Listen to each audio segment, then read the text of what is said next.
ప్రముఖ online dictionary website dictionary.com 67ను 2025 సంవత్సరానికి world of the year గా ప్రకటించింది.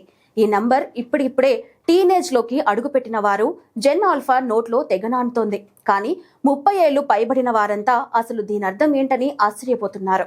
దీనిని నిఘంటువులో చేర్చడం ఏంటని మరికొందరు ప్రశ్నిస్తున్నారు. ఇంటర్నెట్ లో పేల్చే జోకులు ఇంగ్లీష్ భాషను నాశనం చేస్తున్నాయని ఆగ్రహం వ్యక్తం చేస్తున్నారు.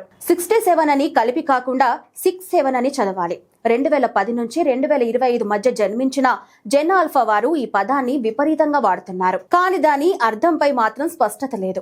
ఏదో ఊరికే అలా వాడేస్తున్నారు.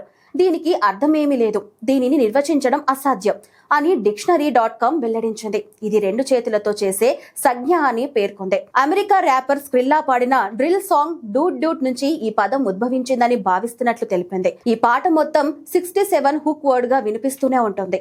అప్పటి నుంచి ఈ పదాన్ని జెన్ ఆల్ఫా తన రోజువారీ జీవితంలో భాగం చేసుకుంది. తమ విద్యార్థులు ఈ పదాన్ని వాడకుండా ఎలా ఆపాలంటూ టీచర్లు నెట్టింట్లో పోస్టులు పెట్టారు. పలువురు దానికి టిప్స్ చెప్పారు. ఇలా ఆన్లైన్ సంభాషణలో ఈ వర్డ్ భాగమైంది.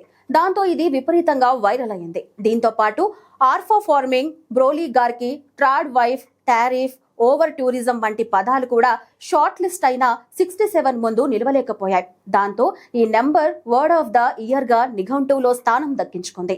ఇక పదాలు నిండుకుంటున్నాయని వచ్చే ఏడాది emoji word of the year గా నిలుస్తుందేమోనని నెటిజన్లు కామెంట్లు పెడుతున్నారు.